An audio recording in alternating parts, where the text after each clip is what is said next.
국회를 열어 12.3 비상계엄 사태와 여객기 참사 관련 긴급 현안 질문을 가졌습니다. 여당은 공수처의 내란 혐의 불법 수사를 주장했고 야당은 비상계엄의 위헌과 위법을 부각시켰습니다.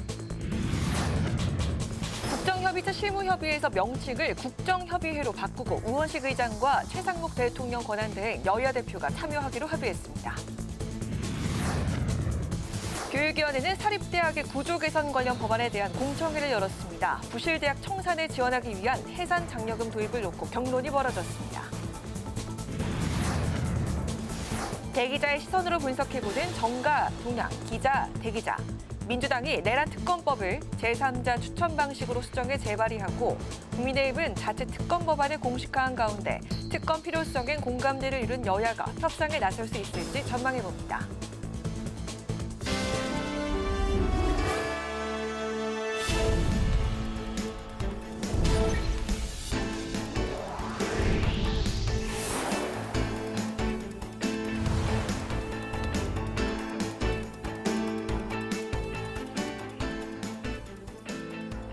여러분 안녕하십니까? 1월 9일 목요일 국회 라이브 6 시작하겠습니다.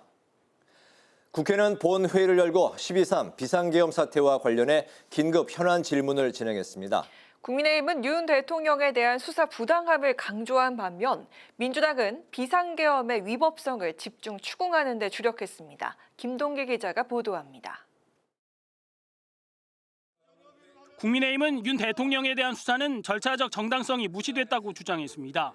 공수처는 내란죄 수사권이 없다고 지적했고 중앙지법이 아닌 서부지법의 체포영장 발부도 문제 삼았습니다. 무엇으로 착수했습니까? 무슨 죄? 저희들은 직권남용죄와 그다음 내란죄 같이 수사에 착수했습니다. 아니 내란죄 수사 권한이 없지 않습니까? 공수처의 관할 법원은 서울중앙지법으로 정해져 있죠. 네, 다만 예외적으로 원칙적으로 중앙지법이 관할 법원이죠. 국민의힘은 탄핵 소추 사유에서 내란죄를 처리하려고 하는 것을 거론하며 헌법재판소의 편향성도 제기했습니다. 헌법재판소가 졸속 심판을 위해서, 졸속 심리를 위해서 이재명 대표의 선거법 위반 사건과 관련해서 속도를 맞추기 위해서 이렇게 해서 탄핵 소추 심리를 졸속으로 하려고 재판부와 짬짬이 한 것 아닌가. 더불어민주당은 비상계엄 선포와 포고령의 위헌성을 부각하는 데 주력했습니다. 국회와 지방의회, 정당의 활동과 정치적 결사, 집회, 시위 등 일체의 정치 활동을 금한다는 포고령 1호는 우리 헌법에 부합합니까? 현 헌법에는 부합하지 않습니다. 또 윤 대통령이 비상계엄 명분으로 내세운 부정선거 음모론을 비판했습니다. 선관위는 부정선거 자체가 불가능하다고 강조했습니다. 그다음에 선관위 서버 해킹이 가능합니까? 불가능합니다. 그 전산 서버는 기본적으로 그걸 운영하는 그 운영부 내와 서버 사이에 폐사망으로 운영이 되고 있습니다. 그래서 그렇습니다. 외부의 해킹 자체가 불가능합니다. 한편 우원식 국회의장은 최상목 대통령 권한대행의 오늘 긴급 현안 질문 불출석에 유감을 표했습니다. 국회방송 김동길입니다. 정부와 여야가 함께 민생 문제를 논의하기 위한 국정협의회가 첫 발을 뗐습니다. 의제는 추후 협의회에 나아가기로 했는데요. 한편 여야는 어제 본회의에서 부결된 내란특검법을 두고 신경전을 이어갔습니다. 야당은 두 번째 내란특검법을 발의했습니다. 오다힌 기자입니다. 탄핵 정국에서 경제와 민생을 논의할 여야정 국정협의회가 최상목 대통령 권한대행과 우원식 국회의장, 권영세 국민의힘 비대위원장과 이재명 민주당 대표까지 4인 체제로 가동됩니다. 오늘 실무협의에서 논의된 의제는 공개되지 않았지만 그동안 여야가 각각 민생 법안 처리와 추경 편성을 강조해왔던 만큼 이를 주요 의제로 제시한 걸로 보입니다. 반도체 산업특별법이라든지 또 국가기관 전력망 확충법, 아직까지 합의 처리되지 않은 민생 법안을 다시 한번 처리해야 될 필요가 있겠고, 민생경제 회복을 위한 추가 경정 예산이 절실하고 또 긴급합니다. 민주당은 오늘 오전 국정협의체 실무협상에서 추경을 제1의제로 제기하겠습니다. 여야정은 각자 내부 논의를 거친 뒤 다음 실무협의에서 의제를 정하기로 했습니다. 이런 가운데 더불어민주당과 조국혁신당 등 야 6당은 외환 유치죄가 추가된 두 번째 내란 특검법을 발의했습니다. 국민을 전쟁의 참화 속으로 밀어넣으려 한 외환죄의 진상을 낱낱이 밝혀야 합니다. 특히 이번 특검법엔 대법원장이 특검 후보자를 추천하도록 하고 야당이 거부하거나 재추천을 요구하는 내용이 삭제됐습니다. 민주당은 이를 통해 다음 재표결에서 여당의 찬성표를 더 끌어낼 수 있을 것으로 기대하는 분위기입니다.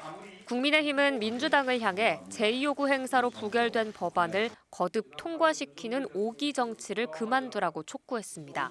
그러면서 자체 수정안 마련을 시사했습니다. 헌법의 틀 안에서 쌍특검에 대한 실효성 있는 입법 논의를 시작하겠습니다. 여야는 민생 챙기기에도 경쟁적으로 나섰습니다.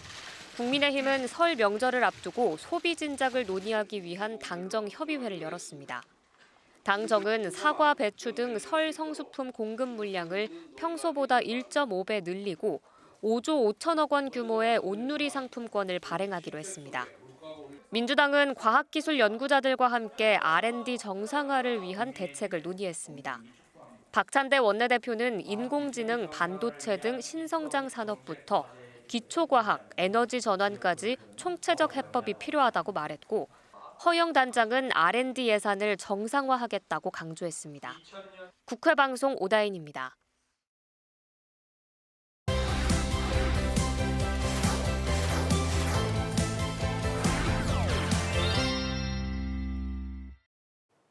이슈픽 한규미 개건기자와 함께 윤 대통령 체포영장 집행에 관한 내용부터 짚어보도록 하겠습니다.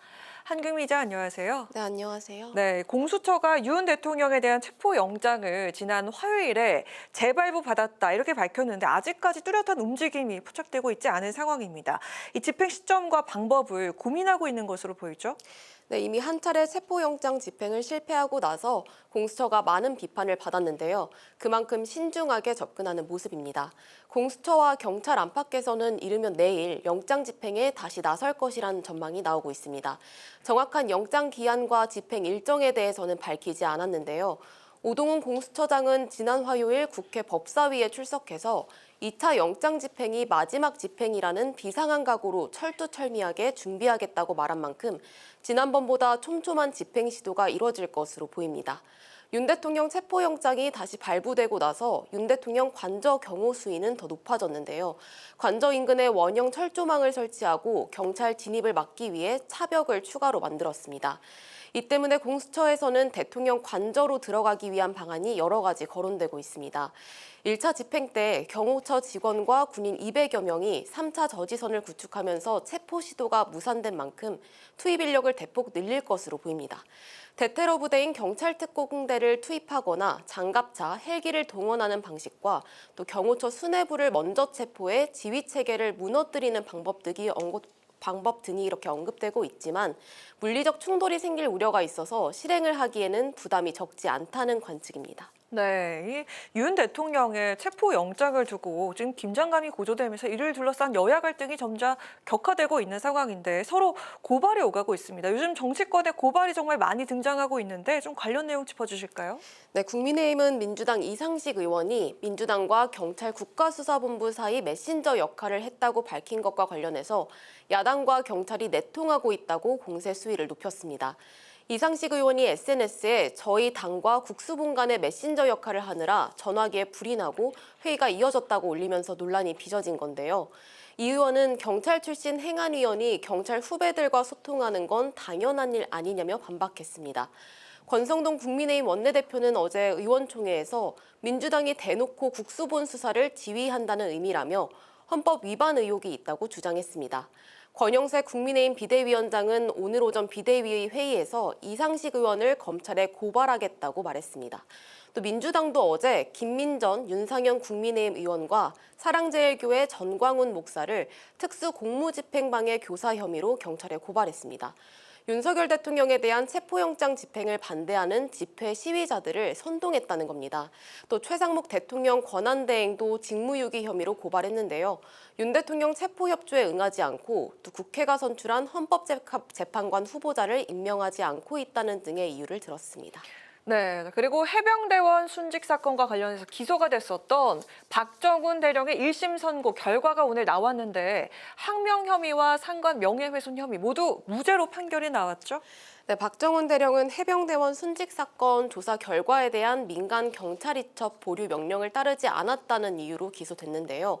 이번 항명 혐의의 핵심 쟁점은 김계환 당시 해병대 사령관이 박 대령에게 경찰로 사건 이첩을 보류하라고 이런 명령을 내렸는지 여부였습니다. 재판부는 군 검찰이 제출한 증거만으로는 김 전 사령관이 박 대령에게 이첩 보류 명령을 내린 구체적 사실을 증명하기 어렵다며 김 전 사령관의 이첩 보류 지시가 정당하다고 보기 어렵다고 설명했습니다. 명령의 존재 여부도 불분명하고 명령이 있었다 하더라도 정당한 명령으로 제한하고 있는 항명죄에 해당하지 않는다는 겁니다.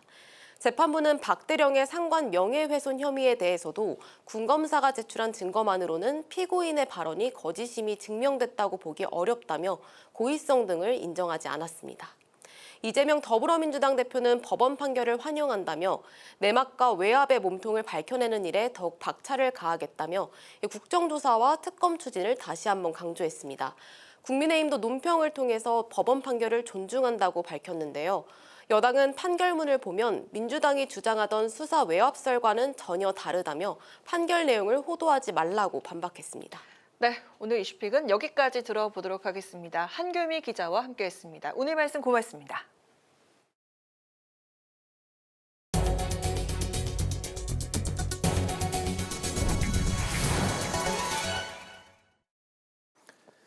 농림축산식품해양수산위원회 전체 회의에서는 어제 본회의에서 양곡관리법이 부결된 것을 두고 여야가 공방을 벌였습니다. 오늘 참석한 두 부처 장관에게 비상계엄에 대한 책임을 묻는 야당 질문도 쏟아졌습니다. 이소희 기자입니다.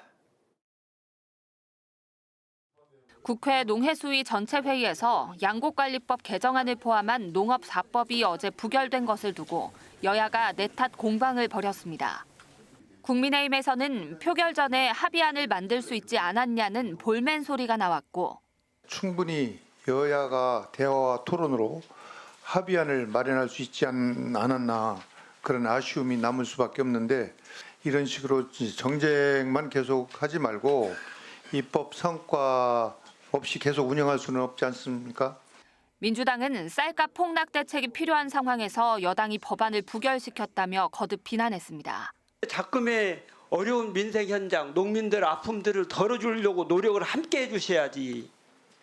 그걸 가지고 이게 부결된 내용이 야당의 탓인 양 이렇게 폄훼하는 것은 옳지 않다고 저는 생각합니다. 대통령의 탄핵 소추, 공수처의 내란죄 수사와 관련해 여야의 신경전도 벌어졌습니다. 야당은 송미령 농식품부 장관과 강도영 해수부 장관을 향해 탄핵 과정의 원활한 집행을 위해 나서달라고 촉구했습니다.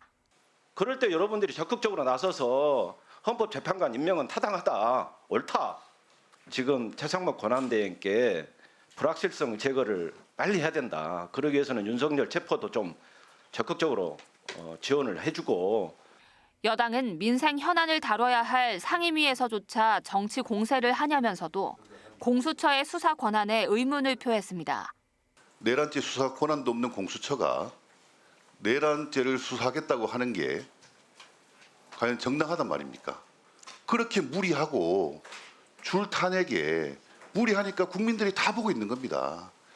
이와 함께 야당은 정부의 청년농 대출 대상자 선정 과정에서 불거진 문제점을 지적하며 추경 편성을 요구했고 여당은 기관 MOU 등을 통한 쌀 소비 대책 마련을 농식품부에 주문했습니다. 국회 방송 이소희입니다. 국회가 경영 위기에 놓인 사립대학의 구조 개선 작업에 착수했습니다. 21대 국회에서 폐기됐던 사립대학 구조 개선법 입법을 다시 추진하는 건데요.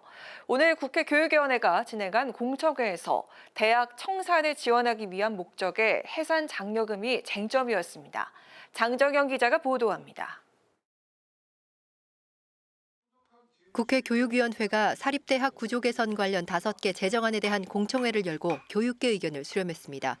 쟁점은 학력 인구 감소로 폐교 위기에 처한 대학이 스스로 문을 닫을 수 있도록 돕기 위한 목적의 해산 장려금, 폐교하는 대학이 사학진흥기금과 다른 학교법인의 자녀 재산을 귀속할 경우 설립자가 해산 장려금으로 귀속 재산 일부를 가져가도록 한 내용을 놓고 교육계는 찬반이 나뉘었습니다. 다수의 법안이 해상 장려금 지급 방안을 제시하고 있습니다. 그러나 어떤 경우라도 해산 장려금 명목으로 상당액의 정부 재정이 투입되는 것은 피하기 어려울 것으로 보입니다. 고의 폐교나 꼼수 폐교, 해산 장려금의 멱투에 대한 저의 진술서에 있는 내용을 가지고 이 정도 수준이라면 현재 법 체제에서는 언론에서 지적하거나 우려를 하는 것을 그래도 해소할 수 있다라고 말씀을 드렸습니다. 의원들 간에도 해산 장려금에 대한 의견은 엇갈렸고 충분히 현재 어떤 법률 체계로 비리 재단이 먹튀 논란을 차단할 수 있다라고 하는 내용으로 이 보고서를 만드셨는데 근데 저는 좀 부족할 것 같아요. 솔직한 얘기로. 내 원칙은 대학 정도 됐는데 자율성을 들이고 책임성을 들여서 정리해 나가고 그 과정에서 최대한 재산권을 보장하자는 입장이 저희의 입장이라는 걸 말씀드리고 비리 사학에도 해산 장려금이 지급될 수 있다는 우려가 제기됐습니다. 인사 채용 비리가 상당히 많이 있거든요. 이거 사실 되게 중대 비리에 해당이 되는 것이에요. 근데 그것은 재정 보전 조치에 부과되지 않는 경우인 거죠. 그렇게 되면 해산 장려금을 지급할 수 있는 대상이 돼버려요. 지난 21대 국회에서도 여야 모두 사립대학 구조 개선법을 발의했지만 해산 장려금 범위를 놓고 이견을 좁히지 못했습니다. 22대 국회에서 입법 재논의가 시작된 가운데 교육부는 해산 장려금 등 국민적 공감대가 형성된 법안이 마련돼야 정부 차원에서 사립대학 구조 개선에 적극 나설 수 있다고 강조했습니다. 국회방송 장장현입니다. 우원식 국회의장이 최상목 대통령 권한대행이 상설특검 후보자 추천 요청을 하지 않는 건 부작위라며 권한쟁의 심판을 청구한다고 밝혔습니다. 우 의장은 국회가 비상계엄 선포를 통한 내란 행위 진상규명을 위한 상설특검을 의결하고 특검 후보 추천위원회를 구성해 대통령에게 통지했지만 후보자 2인을 추천 의뢰하지 않는 것은 법률상 의무 위반이라고 지적했습니다. 또 특별검사 임명법 3조에 따르면 국가특검에 의한 수사를 의결한 경우 대통령은 지체 없이 2명의 특검 후보 추천을 의뢰해야 하며 추천위가 대통령에게 서면 추천하면 대통령은 3일 안에 후보자 2명 중 1명을 특검으로 임명해야 한다고 강조했습니다. 국회 운영위원회가 오늘 전체 회의를 열고 야당 주도로 대통령실 관저 이전 공사에 대한 감사원 감사 요구안을 의결했습니다. 국회 운영위는 대통령 관저 공사업체 선정 과정의 투명성과 공사 예산 편성, 공사 감독 책임 소재와 불법 증축 등을 감사하도록 요구했습니다. 한편 국회 운영위는 오늘 17일 열리는 현안 질의 증인으로 대통령실 경호처 관계자 8명을 추가했습니다. 국회 환경노동위원회가 오늘 전체 회의를 열고 쿠팡 택배 노동자 근로조건 개선을 위한 청문회 계획 보고서를 의결했습니다. 환노위는 무리한 야간 노동으로 논란이 된 쿠팡에 대해 오는 21일 오전 10시에 청문회를 개최하기로 했고 강한승 쿠팡 대표 등 5명이 증인으로 채택됐습니다. 또 임금 체불로 물의를 빚은 대유 위니아 그룹 청문회도 함께 열리며 박영우 대유 위니아 회장과 회사 관계자 등이 증인으로 채택됐습니다. 우원식 국회의장이 아미트 꾸마르 주한 인도 대사를 만나 한국과 인도 양국 간 경제협력 확대를 위한 대화를 나눴습니다. 우 의장은 G20에 속해 있는 한국과 인도가 국제사회에서 중요한 파트너지만 현재 인도에서 활동하는 530여 개의 한국 기업들이 수입 규제와 통관, 그리고 부가가치세 부과 등으로 어려움을 겪고 있다며 지원을 당부했습니다.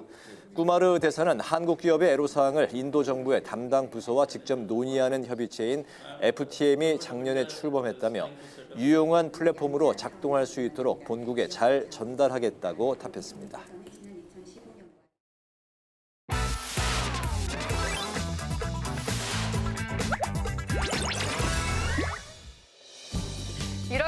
강아랑이 전해주는 정치권의 뜨거운 말말말, 강아랑의 정치랑입니다. 오늘 첫 번째 주제는 3자 추천, 내란 특검법입니다. 오늘 더불어민주당 등 야6당이 특검 후보자 추천 권한을 제3자인 대법원장에게 주는 내용을 골자로 한 내란 특검법을 다시 발의했습니다. 정부가 그리고 국민의힘이 계속 특검법에 대해서 반대 입장을 표명하면서 얘기했던 것들이 이번 특검안을 제출하는 과정에서 대부분 다 해소됐다 이렇게 말씀을 드릴 수 있겠습니다. 합류를 하는 것도 방법이고요. 그게 아니라면 여당 안을 내면 됩니다. 그러면 저희가 얼마든지 폭넓게 논의를 할 수 있습니다. 수정된 내용을 살펴보면 윤석열 대통령이 북한 도발을 유도했다는 외환 유치 혐의가 추가가 됐고요. 특검 후보자 추천 주체가 대법원장으로 바뀌었습니다. 대법원장이 2명을 추천하면 대통령이 2명 중에 1명을 임명하는 방식입니다. 또한 야당이 후보자의 재추천을 요구할 수 있는 권한인 비토권은 담지 않기로 했습니다. 특히 새로 추가된 외환 유치죄 이목이 집중됩니다. 외환 유치를 명시한 형법 92조를 보면 외국과 통모해 대한민국에 대해 전단을 열게 하거나 대한민국에 항적한 자는 사형 또는 무기징역에 처한다라고 규정하고 있습니다. 민주당은 윤 대통령이 평양 무인기 침투 지시 등을 통해 남북 긴장을 고조시켜 비상계엄 여건을 조성하려 했다는 주장인데요.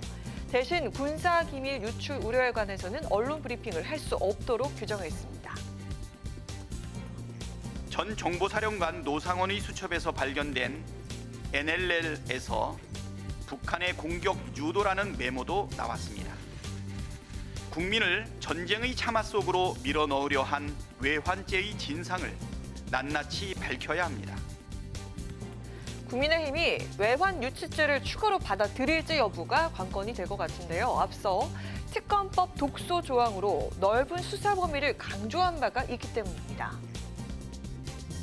가장 중요한 게 수사 범위인데 수사 범위가 굉장히 애매모호했고 사실상 모든 행위에 대해서 수사가 가능하도록 하는 그런 특검법을 발의해 왔었어요. 여당이 표면적으로 밝히기는 제3자 특검법이라고 하지만 그 법안 내용에 대해서 법리적으로 또 법치주의 차원에서 수용할 수 있을지 여부에 대해서는 신중하게 판단해봐야 될 것 같습니다. 하지만 국민의힘도 특검법과 관련해 별도 내부 논의를 진행하고 있는 모습입니다. 권성동 원내대표는 오늘 비대위 회의에서 헌법의 틀 안에서 실효성 있는 입법 논의를 시작하겠다면서 전향적인 입장을 밝힌 바가 있습니다. 국민의힘은 두려움 때문에 협상하지는 않을 것입니다. 동시에 부결 법안에서 독소조항을 걷어내는 논의 역시 두려워하지 않을 것입니다. 민주당은 이르면 오늘 14일 또는 16일 국회 본회의에서 수정된 내란 특검법을 처리하는 방안을 추진할 예정인데요. 이번 수정안 논의가 급물살을 타고 여야 합의가 이뤄져서 특검법 공방의 출구를 찾게 되길 바랍니다. 이어서 오늘 두 번째 주제는 설 민생 대책입니다. 정부가 올해 설 연휴를 맞아 오는 27일을 임시 공휴일로 지정한 가운데 오늘 물가 안정 등을 위한 구체적인 설 명절 대책을 내놨습니다. 국민들께서 염려하지 않고 일상을 영위해 나갈 수 있도록 국정과 경제의 조기 안정에 모든 정책 역량을 결집하겠습니다. 설 명절이 민생 경제 회복의 계기이자 국민들께 소중한 재충전의 시간이 될 수 있도록 설 명절 대책을 마련했습니다. 이번 설 연휴를 계기로 바닥을 친 소비 심리를 끌어올리고 민심을 수습하겠다는 계획입니다. 구체적으로 한번 살펴보면 배추와 무, 사과, 배를 비롯한 16가지 설 성수품의 공급을 평소보다 늘리고 농축수산물을 최대 50% 할인 판매합니다. 900억 원을 지원하는 역대 최대 규모인데요. 디지털 온누리 상품권도 내일부터 다음 달 10일까지 할인율을 15%로 높이기로 했습니다. 또한 연휴 기간 고속도로 통행료를 면제하고요. KTX나 SRT 이용료도 역귀성 행렬이나 가족 동반석을 중심으로 최대 40%까지 할인됩니다. 최근 침체된 경기로 위기에 처한 소상공인들에 대한 자금 지원도 이뤄지는데요. 역대 최대인 39조 원 규모의 대출 및 보증 신규 자금을 공급해서 명절을 앞둔 소상공인의 자금 흐름을 원활케 한다는 계획입니다. 최장 9일의 긴 연휴를 앞두고 정부 여당이 내놓은 설 명절 대책의 핵심 내용이었습니다. 설 물가를 잡고 내수 진작에 효과적으로 반영되도록 각종 혜택 잘 활용하시길 바랍니다. 지금까지 강한항의 정치랑이었습니다.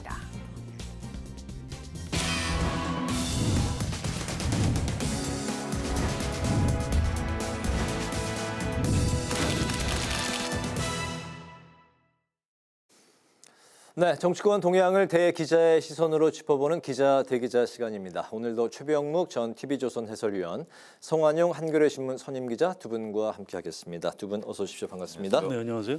네, 본격적으로 시작하기 앞서서 우리 성완용 대기자님께서 서재필 언론상 굉장히 그 기자들에게는 큰 상이라고 들었는데요. 이제 수상자가 되셨습니다. 축하드리겠습니다. 예, 감사합니다. 뭐 별로 중요한 상 아닙니다.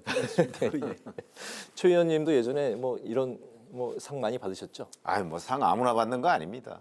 예. 그렇기 알겠습니다. 때문에 뭐 저도 뭐 축하드립니다. 네. 자, 오늘 이렇게 밝은 분위기로 시작을 했습니다만 실제 현안들이 많이 무거운 그런 이슈들이 기다리고 있습니다. 먼저 그 최 의원님께서 발제해 오셨죠? 네, 지금 뭐 내란 특검법에 관한 여야가 급격하게 협상 국면으로 돌입을 했죠. 이 부분을 이제 하나 짚어보고요. 그다음에 뭐 계속해서 현안입니다만은 윤석열 대통령에 대한 체포영장 재집행 문제, 이 두 가지를 다루겠습니다. 네. 야당이 재표결 끝에 폐기된 내란 특검법을 일부 수정해서 오늘 재발의했습니다. 특검 후보자 추천을 여야 정당이 아닌 대법원장에게 맡겼고 또 야당의 후보자 재추천을 요구할 수 있게 하는 야당 비토권도 이번에 제외했는데요. 어제 본회의에서 6표 이탈표가 나왔는데 재발의에서는 이제 나중에 최종 어떤 결과가 나올지 예상하시는지 먼저 두 분의 생각을 좀 들어보겠습니다. 예, 성 의원님부터 들어볼까요?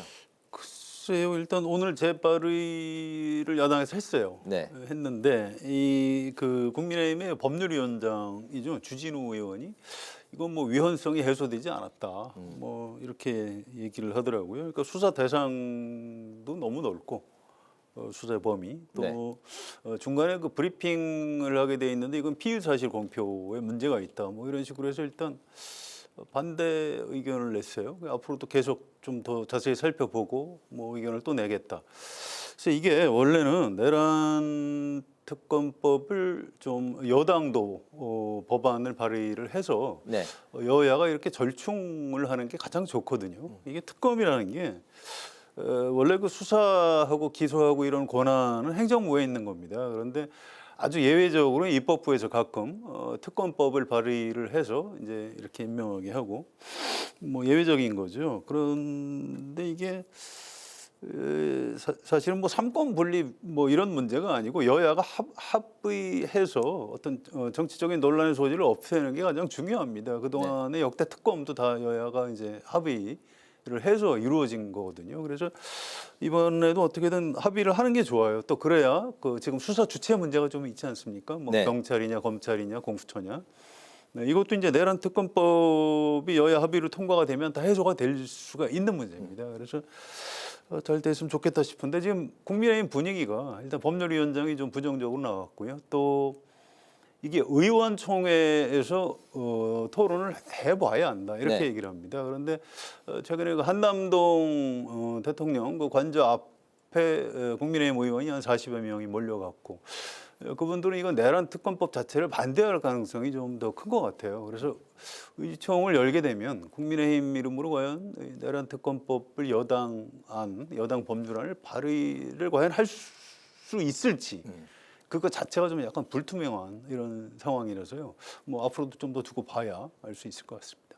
주진우 의원이 민주당과 수정안 등에 대해서 협의할 의사가 있다 이렇게 좀 언급을 하지 않았습니까?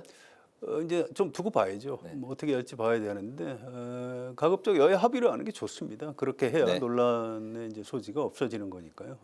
잘 좀 됐으면 좋겠습니다. 네, 내란 특검법 앞으로 어떻게 전개가 될까요? 글쎄요, 일단 협상에 이제 들어가기로 했으니까 지금 민주당이 발의한 그 안이 아마 협상의 기본이 될 거예요. 자, 그 다음에 이제 그 국민의힘이 뭐 별도의 그 어떤 수정안이나 하는 걸 내지는 않고 그 조항을 하나하나씩 놓고 이건 어떻고 저건 어떻고 뭐 이제 이렇게 따지지 않겠나 싶고요. 네. 이제 주진우 의원이 얘기한 거는 이제 그 중에 몇몇 뭐 수사 대상이나 뭐 이런 것들이 좀 너무 그 폭넓다 뭐 이런 부분을 지적한 건데 자, 그 이제 그렇게 지적하면 또 민주당에서 뭐 그걸 이제 조정을 한다 안 한다 뭐 이렇게 되겠죠. 네. 그래서 이제 이게 협상이 진행되는 가운데는 이제 민주당이 단독 처리를 안 할 가능성이 높은데 문제는 지금 민주당이 뭐 14일 날 뭐 처리를 한다는 둥 16일 날 처리를 한다는 둥 이미 시한을 거의 정해 놓은 듯이 지금 밀어붙이고 있어요.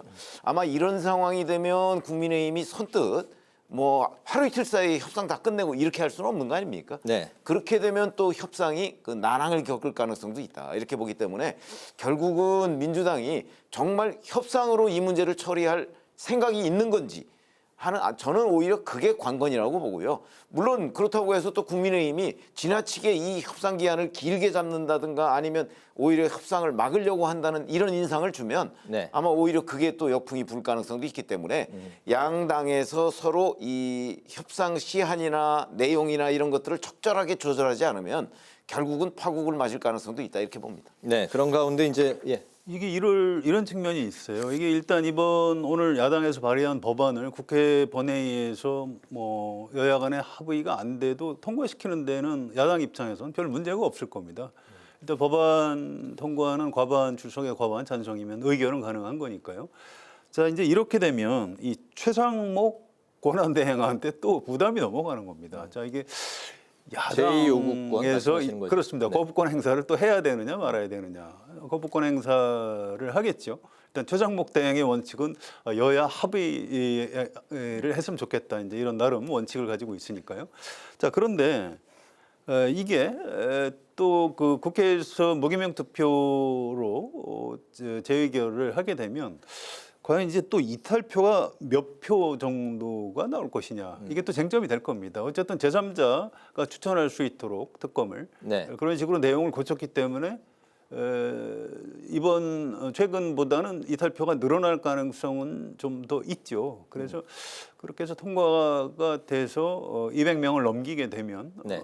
결국 특검을 하긴 하게 될 겁니다. 그런데 그렇게 되는 것보다는 가급적 어차피 지금 여당 입장에서도 이거 우리가 끝까지 반대해도 이탈표가 좀 더 늘어나서 될 가능성이 있다 이렇게 전망을 하는 게 좀 더 합리적이거든요. 그래서 웬만하면 여야가 좀 서로 양보를 해서 절충을 해서 여야 합의로 특검법을 추진했으면 참 좋겠다 이런 생각입니다. 이번에 이제 간발의 차이로 부결이 됐기 때문에 다음에는 이탈표가 전 좀 더 늘어날 가능성이 있다고 보는 거죠. 가결될 가능성이 좀 크다. 좀 더 큰데 그렇게 네. 되는 것보다는 이왕이면 여야가 합의로 했으면 좋겠다 이런 의견. 알겠습니다. 아니 근데 이제 민주당이 서두르다 보면 협상이 조금씩 뭐 밀고 당기고 하는 와중에 이제 민주당이 단독으로 처리를 할 가능성이 있다는 거죠. 그렇게 되면 국민의힘에서 이탈표가 늘어나지 않을 가능성도 있어요. 저는 그런 걸 경계하고 있는 겁니다. 알겠습니다. 그런 가운데 이제 네 번째로 폐기된 법안 특별법이 또 특검법이 있죠. 김여사 특검법인데 여당 이탈표가 직전에 세 번째 표결 때보다 오히려 이제 좀 줄었습니다. 범야권 192명 전원이 이제 찬성을 만약에 했다고 가정을 하면 국민의힘에서 4표 이탈표가 나온 걸로 추정이 되는데 여기에는 공천 개입 의혹에 대한 전방위 수사가 벌어질 걸 우려했기 때문이다 이런 목소리도 나오고 있는데요. 이탈표가 줄어든 이유 좀 어떻게? 저는 그렇게 보지 않고요. 네. 이게 이제 김건희 여사 특검법이라고는 하지만 사실은 그 서울중앙지검에서 한번 수사를 마쳤던 거고요. 특히 문재인 정부에서 했던 거 아닙니까? 그런데 소환 조사조차 못하고 끝났던 이제 도이치모터스 주가 조작 의혹과 관련해서는 네. 그다음에 다른 부분도 사실은 일단락 됐던 그 사안이에요. 그다음에 이제 그런 걸 포함해서 또 명태균 씨 의혹까지 해서 수사 대상 자체가 너무 넓어요. 그렇기 때문에 아마 국민의힘 의원들로서는 이게 김건희 여사 그냥 흠집내기용 그 특검법 아니냐. 저는 그런 생각을 내란 특검법보다는 더 가지고 있는 것이 아닌가 싶어요. 그래서 내란 특검법보다 이탈표가 더 적은 것이다. 이렇게 판단을 합니다. 그러니까 이 부분에 대해서도 민주당이 좀 수위 조절을 하지 않으면 아마 끊임없이 이런 식으로 그 뭐 가결돼서 또 거부권 행사하고 또 재표결로 부결되고 이렇게 될 가능성이 내란 특검법보다 오히려 김건희 특검법이 더 강하다 이렇게 생각합니다. 네, 수위 조절을 하지 않는 이상, 수정안을 내놓지 않는 이상 김 여사 특검법은 오히려 내란 특검법보다 가결되는 게 쉽지 않을 것이다. 아니, 이게 이번에 두 개가 묶여 있기 때문에 나타난 현상이고요. 어차피 민주당에서 이번에 이게 재의결 실패하면 법안을 좀 조정해서 다시 낼 것이다 이렇게 알고 있었습니다. 네. 그렇기 때문에 지난번보다 이탈표가 이제 좀 줄어든 일시적인 현상이라고 봐야 되고요. 사실은 지금 비상계엄 때문에 이른바 그 내란 특검법 때문에 이게 잘 묻혀서 그렇지 이 김건희 여사 특검에 대해서 국민의힘 의원들도 부담이 굉장히 많았었거든요. 네. 그래서 이것도 마찬가지입니다. 여야가 가급적 합의를 해서 특검을 하는 게 가장 좋은 방안인데 이게 민주당 의원들 얘기를 들어보면 이것도 수사 대상을 좀 좁힐 가능성이 큰 것 같아요. 국민의힘 의원들이 지금 일종의 공포감을 가지고 있기 때문에 이건 좀 곤란하다 해서 이제 명태균 의혹으로 좀 확 좁히고 김건희 여사 관련으로 좀 더 좁히고 이렇게 해서 이제 법안을 고쳐서 다시 낼 걸로 예상이 됩니다. 이렇게 되면 내란 특검법하고 마찬가지로 이것도 국민의힘 의원들이 또 개별적으로 이탈할 가능성이 좀 더 커지는 거죠. 근데 그렇게 해서 네. 뭐 200명을 뭐 겨우 넘겨서 이렇게 일방적으로 야당 주도로 특검을 하는 게 과연 정치적으로 온당한 일인지 그건 잘 모르겠어요. 이것도 네. 여야가 좀 절충을 해가지고 합의하에 특검을 하는 것이 좀 더 좋다 이렇게 생각을 합니다. 네. 그런 가운데 이제 국민의힘 권성동 원내대표가 이 특검법에 대해서 찬성 입장을 밝힌 김상욱 의원에게 탈당을 권유한 사실이 알려져서 논란이 되고 있는데 어쨌든 이 지도부 초강수가 좀 통하지 않았고 또 소수파 의원들, 조경태 의원을 포함한 이런 의원들의 내부 비판의 목소리만 오히려 산 게 아니냐 비판이 일고 있네요. 이 부분은 어떻게 봐야 될까요? 글쎄요. 예를 들어서 이제 당론을 저는 뭐 당론에 대해서 원래 부정적입니다. 뭐 당론 왜냐하면 의원들이 다 개별적인 헌법기관이기 때문에 네. 당에서 뭐 그걸 강제하는 게 좀 무리다라고 생각하는 입장이지만 당론이라는 게 있으니까 그럴 경우에 그 당론을 어기면 네. 그에 대해서 뭐 윤리위원회를 열어서 징계를 한다든가 뭐 이런 여러 가지 방법들이 있죠. 근데 그런 방법을 다 차치하고 원내대표가 그냥 당신 탈당하라 이런 식으로 겁박하는 거는 저는 그거는 질서에 맞지 않는 행위라고 생각합니다. 그래서 권성동 원내대표가 정말 문제다. 그리고 원내의 질서를 확립하기 위해서 의원들을 이렇게 좀 뭐 다스려야 되겠다라고 생각을 한다면 네. 뭐 지도부에 뭐 회의를 거쳐서 윤리위원회를 연다든가 이렇게 제도와 절차가 보장하는 방식으로 문제를 풀어가야지 지금처럼 개별적으로 탈당을 권고하고 하는 거는 저는 원내대표로서 할 일은 아니라고 생각합니다. 네, 성 의원님. 네, 저도 같은 의견인데요. 국회의원이 이제 헌법에 보면 국가 이익을 우선해서 양심에 따라 직무를 행한다 이렇게 돼 있고요. 또 국회법에 보면 국민의 대표자로서 소속 정당의 의사에 기속되지 않고 그러니까 자기 소속된 정당의 뜻에 매이지 않고 양심에 따라서 투표한다. 이렇게 자유투표 조항이 따로 있습니다. 그래서 이번 권성동 원내대표의 언행은 도저히 납득하기 어려워요. 이게 무슨 뭐 얘기를 탈당하는 게 좋겠다 이렇게 얘기해놓고 내가 지금 농담하는 것 같냐 이렇게까지 얘기를 했더라고요. 이게 무슨 조폭 두목이 밑에 행동대원한테 겁박하는 것도 아니고 이게 무슨 짓인지 모르겠어요. 이거는 네. 이 권성동 대표가 김상욱 의원뿐만 아니고 우리 국민 앞에 잘못했다고 사과하고 넘어가는 게 옳다고 생각을 합니다. 네, 알겠습니다. 윤 대통령에 대한 2차 체포영장이 발부된 지 사흘째를 맞고 있는데요. 공수처는 집행 시점 그리고 이제 방식을 두고 고심을 하고 있습니다. 이번 집행에서 주도적인 역할을 할 것으로 보이는 경찰인데 1차 영장 집행을 방해한 인원들에 대해서 신원 확인에 나섰고 또 경호처 간부들을 먼저 체포할 가능성도 점점 커져가고 있는 상황입니다. 2차 집행과 방식에 대해서 초미의 관심을 불러 모으고 있는데요. 좀 어떻게 진행이 될까요? 일단 지난번에 실패했고 공수처장이 대국민 사과를 했죠. 그래서 이번엔 좀 더 잘할 수 있을 것으로 보고요. 지금 시기나 방식에 대해서 일단 함구하고 있습니다. 네. 두 번째 영장이 언제까지인지도 얘기를 안 하고 있고요. 이런 걸 보면 지난번 실패에서 좀 교훈을 얻은 것 같습니다. 아무튼 공수처에서 좀 정신을 차려야 되고요. 경찰 얘기를 들어보면 좀 이렇게 좀 반드시 체포해야 된다 이렇게 원칙적이고 강경한 태도를 뭐 보이고 있는 것 같습니다. 네. 또 경호처가 이제 문제인데요. 만약에 무슨 그 물리적 충돌이 이루어지거나 혹시라도 뭐 총기 사용을 한다거나 이렇게 되면 아주 그 참혹한 비극이 벌어질 수도 있는 겁니다. 그래서 좀 걱정이긴 한데 경호처에서도 지금 그렇게까지 할 것 같지는 않아요. 지난번에 경호처장이 뭐 여러 가지 회견도 하고 하는 걸 보면 그래서 이번에 체포될 걸로 그렇게 예상이 되고요. 또 이제 이런 부담이 있습니다. 외신에서 이제 우리 이 한남동 앞에 그 장면을 계속 중계하면서 내용을 가만히 보니까 좀 창피해요. 이 대한민국이 선진국인 줄 알았는데 이제 외신은 우리 그 국내 자세한 사정은 잘 모르니까요. 판사가 발부한 영장이 왜 집행이 안 되는 거냐. 참 신기한 나라다. 이런 약간의 비아냥 같은 게 느껴집니다. 외신 보도에서. 그래서 이 대한민국 국민으로서 저도 좀 상당히 좀 자존심이 상하고요. 이번에는 꼭 어느 쪽이 옳고 그르고를 떠나서 좀 적법 절차에 따라서 잘 좀 진행을 했으면 좋겠습니다. 네, 2차 집행 좀 어떻게 이루어질까요? 과거 그 정치인들에 대해서 체포영장이나 구속영장 집행 뭐 이런 거를 하는 과정에서 물리적 저지에 부닥치면요. 그 어떤 물리적 충돌을 감수하고서 그걸 집행하지 않은 경우도 꽤 많이 있습니다.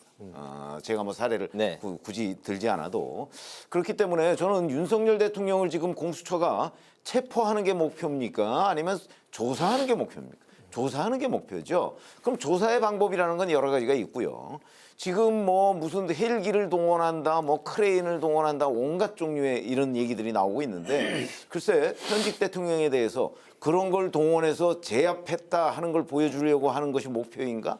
매우 궁금해지는 대목입니다. 그래서 궁극적으로 조사를 하려면 조사를 하기 위해서 효과적인 방법이 무엇인가 하는 거를 그 이제 경호처나 이런 데하고 그 얘기를 해가면서 그 사태를 풀어가야지. 물리력을 동원해서 제압하겠다라고 하는 거는 그러면은 경호처도 우리나라에서 사실 그 두 번째 가라면 서러워할 정도로 물리력에 관한 막강한 힘을 가지고 있는 데가 경호처입니다. 그래서 그렇게 부딪혀서 얻으려고 하는 게 무엇인지 궁금한 대목이 있거든요. 그런 점에서 본다면 그 가급적 물리적 충돌을 피하고 해결할 수 있는 방법. 왜냐하면 예를 들어서 윤석열 대통령 체포해서 그 공수처에 데려다 놨다고 한번 생각을 해보시죠. 무기권 행사하면 아무 의미가 없습니다. 체포라는 게. 그렇기 때문에 좀 물리적 충돌을 피할 수 있는 방안을 강구했으면 좋겠다. 이렇게 말씀을 드리겠습니다. 근데 현재 상황에서 이제 윤 대통령 측은 공수처가 서부지법을 통해서 이제 발부받은 영장은 무효고 그리고 이제 중앙지법을 거쳐서 사전 구속영장을 청구하거나 기소하거나 하면은 재판에 바로 응하겠다 이런 입장이라서 지금 수사에는 절대 응하지 않겠다 이런 굉장히 그 강경한 분위기 아니겠습니까? 그렇죠. 근데 제3의 장소나 뭐 이런 식으로 만약에 뭐 물밑에서 협의가 이루어진다면 그 수사도 가능할 수 있다라는 그 말씀. 저는 그걸 할 수 있다고 봅니다. 근데 지금 공수처에서는 뭐 수사 뭐 이런 거보다는 여하튼 대통령을 체포하겠다는 거 아닙니까 지금? 그런데 너무 치중하고 있기 때문에 저는 그 윤석열 대통령이나 아니면 그러니까 신병 그 확보 이쪽에 너무 집중하고 있다는 거죠. 신병 확보는 사실 부차적인 문제거든요. 그렇기 때문에 조사라는 측면에 집중해서 문제 해법을 찾아라. 이게 제 의견입니다. 이게 법원에서 체포영장을 발부한 이유가 소환했는데 3번이나 안 나와서 발부를 한 거거든요. 그러니까 이 문제를 풀 수 있는 가장 간단한 방법은 윤석열 대통령이 나와서 조사를 받으면 되는 겁니다. 근데 그걸 안 하고 있는데 공수처도 뭐 체포하고 싶었겠어요. 소환해서 조사하고 싶었겠죠. 근데 그거를 중앙지법에서 발부한 영장은 내가 뭐 응할 수 있고 서부지법에서 한 거는 불법이니까 내가 응하지 않겠다. 아니 윤석열 대통령이 지금 법원이에요? 아니 그걸 왜 피의자가 선택을 합니까? 이거 영장 이거 합법이니까 내가 따를 것이고 이건 불법이니까 내가 안 따르겠다. 지금 무슨 소리를 하는 건지 모르겠어요. 이거 참 그 역사에 남을 사안이고요. 제가 볼 때는 이 불법성을 자꾸 얘기하는 거는 이건 그냥 시간 끌기 꼼수에 불과합니다. 물론 윤석열 대통령도 사람이기 때문에 체포되는 거 싫겠죠. 망신스럽지 않습니까? 끌려가는 게. 또 구속되는 거 싫겠죠. 가급적이면 불구속 재판을 받고 싶을 겁니다. 그 인간적으로 그런 이해가 안 가는 건 아닌데 그래도 대한민국 대통령으로서 좀 당당해야죠. 이게 지금 김영현 전 장관, 뭐 군사령관도 육군참모총장, 특수전사령관, 수방사령관, 방첩사령관 다 구속됐죠. 내란 혐의로. 네. 또 경찰청장, 서울경찰청장 다 지금 내란 혐의로 구속 기소돼서 그 재판이 시작됩니다. 그런데 이번 비상계엄을 총지휘한 윤석열 대통령은 지금 관저에 들어앉아서 차벽 사건, 철조망 치고 경호처 직원들 인간방패로 내세우고 이게 지금 뭐 하는 건지 모르겠어요. 진짜 부끄럽지도 않은 건지 차라리 당당하게 소환에 응하든가 아니면 그냥 체포되는 모습을 이렇게 보여주는 게 오히려 좀 더 자존심을 지키는 일이 아닌가 뭐 이런 생각이에요. 더 이상 좀 우리나라 국민을 좀 부끄럽지 않게 했으면 좋겠습니다. 네, 이 상황을 풀 수 있는 사람은 대통령 자신이다. 그렇습니다. 알겠습니다. 오늘 마지막 이슈 넘어가겠습니다. 바로 오늘 해병대원 순직 사건과 관련해서 항명 등의 혐의로 기소됐던 박정훈 대령에게 군사법원이 무죄를 선고했습니다.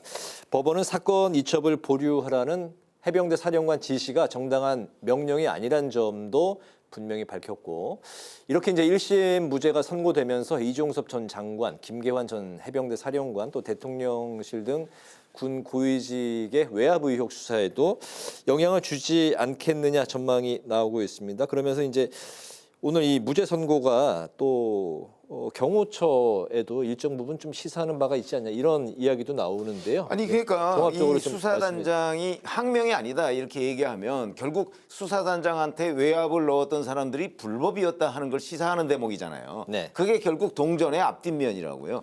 그러니까 그 항명이 아니다 그래갖고 무죄가 선고됐다는 얘기는 이와 관련해서 이 그 사람한테 지시를 했던 뭐 이종섭 전 장관이나 뭐 김계환 해병대 사령관이나 이 사람들의 지시가 부당했다.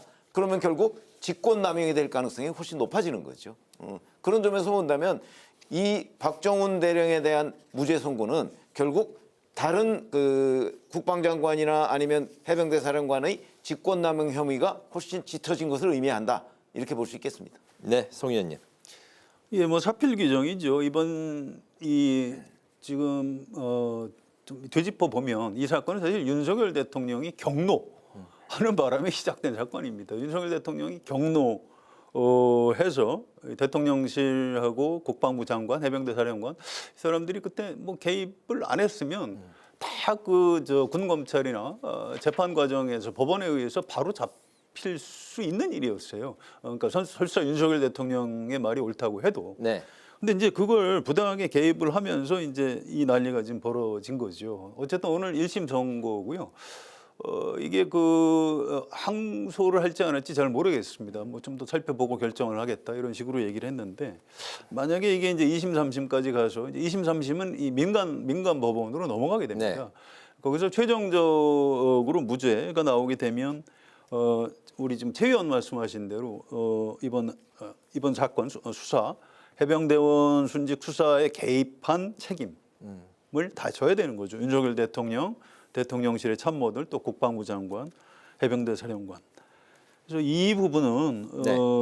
좀 확실하게 끝까지 좀 사법 처리를 하게 될 겁니다. 물론 박정훈 대령에 대한 이 사건이 최종적으로 이제 무죄가 확정된다는 걸 전제로 드리는 말씀입니다. 알겠습니다. 이제 마무리하겠습니다. 두 분의 오늘의 한 줄 논평 듣겠습니다. 성 기자님부터 들어볼까요? 예, 윤석열 대통령이 비상계엄 선포한 게 12월 3일입니다. 벌써 이제 한 달이 지나갔어요. 그래서 탄핵소추로 일단 직무는 정지됐고요. 또 수사기관의 소환에 응하지 않아서 체포영장 발부됐는데 응하지 않고 있습니다. 지금 이게 우리 법치국가의 모습인지 좀 부끄럽고요. 그래서 오늘 이제 한 줄 논평, 대통령이 우리나라를 후진국으로 만들었다라고 하겠습니다. 네, 최 의원님. 뭐 저도 같은 주제를 가지고 한 줄 논평을 만들어봤는데요. 사실은 지금 공수처가 이제 체포영장을 1차 집행에 실패하고 2차 집행을 한다는 거 가지고 온갖 뉴스들이 나오고 있잖아요. 근데 그 체포영장을 어떻게 집행하느냐, 뭐 이걸 가지고서 지금 온갖 관심이 집중되고 있는데 사실은 그거보다 훨씬 더 그 중요한 대목은 수사입니다. 수사. 네. 수사를 어떻게 할 것이냐가 중요한데 지금은 본말이 전도된 것 같은 인상을 받거든요. 그래서 오늘 한 줄 논평은 헷갈리는 공수처의 목표로 하겠습니다. 네, 알겠습니다. 기자, 대기자, 지금까지 최병묵 전 TV조선 해설위원, 성한용 한겨레 신문 선임기자 두 분과 함께 오늘의 전국 현안 살펴봤습니다. 오늘도 말씀 잘 들었습니다. 감사합니다. 오늘 국회 라이브 6도 여기서 마치겠습니다. 시청해 주신 여러분 고맙습니다.